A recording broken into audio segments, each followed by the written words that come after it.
সাগরিকার মাটিতে জয়ের ধারায় ফিরেছে চিটাগং কিংস। এদিকে অধিনায়ক বদল করেও ভাগ্য বদলায়নি দুর্বার রাজশাহী, উল্টো আরো মুখ থুবড়ে পড়েছে চট্টগ্রামের সামনে। চিটাগংয়ের বোলিং এর সামনে রাজশাহী ব্যাটাররা করে অসহায় আত্মসমর্পণ। এদিন আর গেল ম্যাচের মতো দলের হাল ধরতে পারেননি বিজয়, যদিও বিজয় করা 21 রানই দলের পক্ষে সর্বোচ্চ রান। এদিকে প্রথম ইনিংসে নাইমের 50 ও হায়দার আলীর দারুণ ফিনিশিং এ চিটাগং বোর্ডে 191 রান তুলে রান তাড়া করতে নেমে রাজশাহী ব্যাটাররা কোনো প্রতিরোধই করতে পারেননি। ঘরের মাঠে অনেকটা হেসে খেলে দ্বিতীয় জয় তুলে নেয় চিটাগং কিংস। 191 রান তাড়া করতে রাজশাহীর হয়ে ওপেনিং আসেন জিসান ও হারিস। তবে এদিন শুরু থেকে প্যাভিলিয়নে ফিরে যেতে বেশ তৎপর হয়ে ওঠেন ব্যাটার হারিসের প্রথম দুটি ক্যাচ মিস করে চিটাগং, তবে এরপরের ওভারেই আরাফাত সানির কাছে ধরা পড়েন হারিস।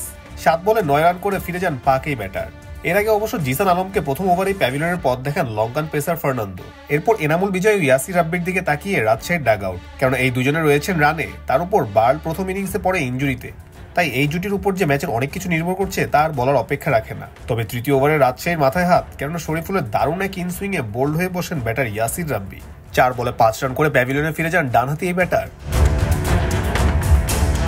এরপর সাবেক কাপ্তান বিজয় আকবর আলীকে সাথে নিয়ে দলকে খাদের কিনারা থেকে টেনে তুলতে থাকেন। দুজনে বেশ দেখে শুনে ব্যাট চালাতে থাকেন, তবে দলীয় 40 রানের মাথায় লেগ বিফোরের ফাঁদে পড়ে আউট হন ব্যাটার আকবর আলী। এর কিছুক্ষণ বাদে বিজয় আউট হলে রাজশাহীর সব আশার আলো নিভে যায়। সেই সাথে সাগরিকার মাটিতে অনেকটা দাপটের সাথে দ্বিতীয় জয় তুলে নেয় চিটাগং কিংস।